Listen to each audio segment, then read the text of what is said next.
Grand Rising. So instead of me going live today, I want to just put this video out there. A lot of times when I go live, I get off the topic of why I even started the live.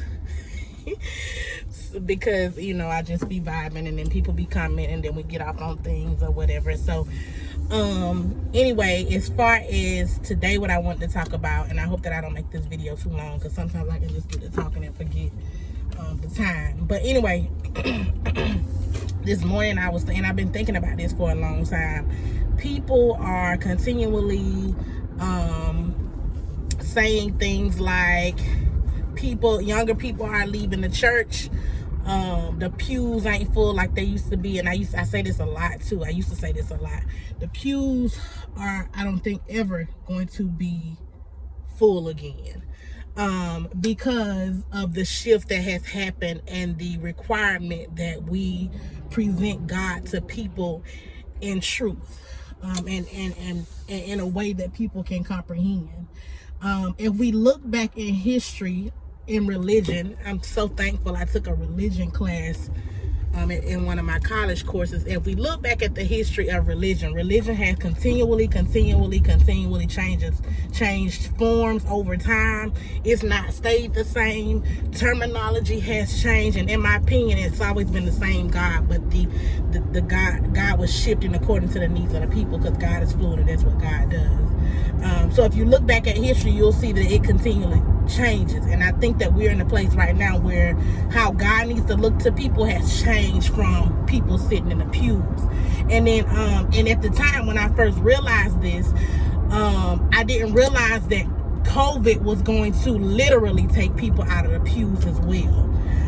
So anyway, moving forward, I think that the leaders, the men and women of God, those people that are actually preachers and teachers, and whatever religion that you practice, have to make sure that we're coming from a place of truth with the people, with things that are actually going to be beneficial to them. For example, one thing that was never taught to me all the years that I served and sat in church, we never talked about nutrition in religion. We never talked about the things that you consume can cause depression. We never talked about how you have so many fast food, low vibrational fast foods in the black neighborhoods. And so, in fact, we would leave church and go have these gatherings where we would eat the very things that would make us sick. And I said this several times before as well.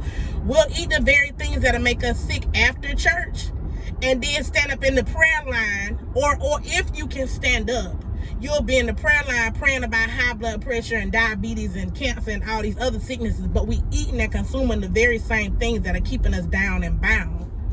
And we're not being taught that. And I feel like, and I said this all the time, I feel like if you're going to be the go-to for people, if you're going to be the one that people depend on, because I know people cling to their churches and their pastors. If they church didn't say it, if they pastor didn't say it, it don't make sense. If you gonna be that for people, you gotta come with the full truth of them. And a lot of times you got pastors and preachers that don't know the truth. You got pastors and preachers that died from high blood pressure and diabetes and stuff like that, because they didn't know that you gotta eat right to also maintain this physical. You gotta take a holistic approach to mind, body, and the spirit. And if you ain't taking care of that body, them other two things gonna lack. You can't really tap in spiritually unless you taking care of your physical. Okay, if you've ever done a fast, and a lot of times I do a 3-day water fast. If you've ever done a fast, and this is not even just on nutrition, this is about using food as a sacrifice. When you step away from food, you feel so super empowered if you do a fast. So anyway, things like that is what we're not being taught. Okay, my people are not being taught these things, that food can cause depression. Food keeps you from tapping in spiritually like you need to. We eat stuff that's killing us, and we still go to the prayer line and try to pray this stuff off of us. But you know what? we want to act like prayer is the cure-all. However, God gave us free will. God gave us the ability to free ourselves. God gave us the ability to tap in and stop looking for things outside of us to heal us. And so it's still going to take us to make the decision to get our lives together. Make sure that we're consuming the things that we should consume. Make sure we're not consuming too much of the things that we should not consume. And I'm not even on here saying that I got it all together and that I eat right and I do all of that. But I do understand that it's a major component, and I'm always on myself every day like, Nikki, you got to really get it together. Not even weight-wise. Spiritual-wise is what bothers me more. So, things like that, we are not being taught. Also, another thing is that we were not taught is that our power does not lie outside of us. And we go, excuse me, years and years and teaching people that their power is dependent on someone or something else. I like to always tell people, I believe church should have taken an approach where you are growing people up and out of your ministry. And then maybe they grow into somebody else's ministry. And then maybe they grow into somebody else's ministry. But one of the things is, I've seen pastors and heard about pastors getting literally angry because somebody left their ministry. It's not about keeping people in a hole. It's not about staying in the same church for 20 years. It should be about growing, because we're put here to grow and prosper. But we're not taught that. And so we got people that's dependent on the pastor. They dependent on the church. I had someone tell me when their pastor died, they was lost.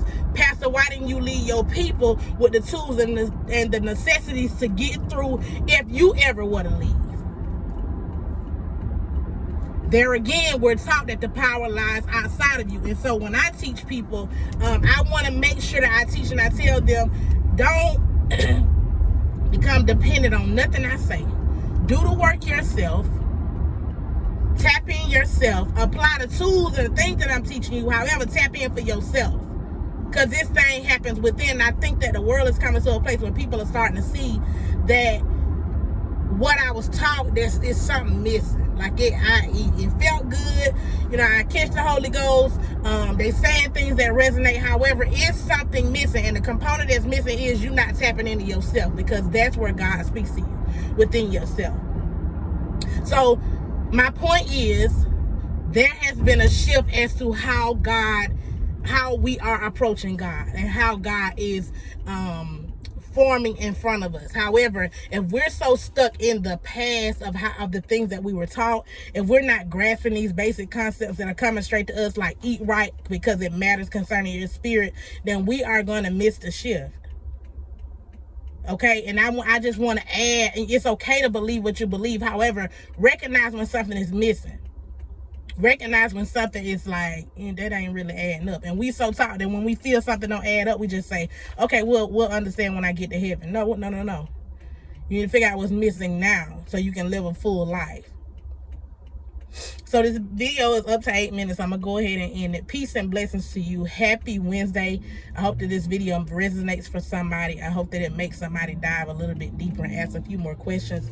But blessings to you. Happy Wednesday.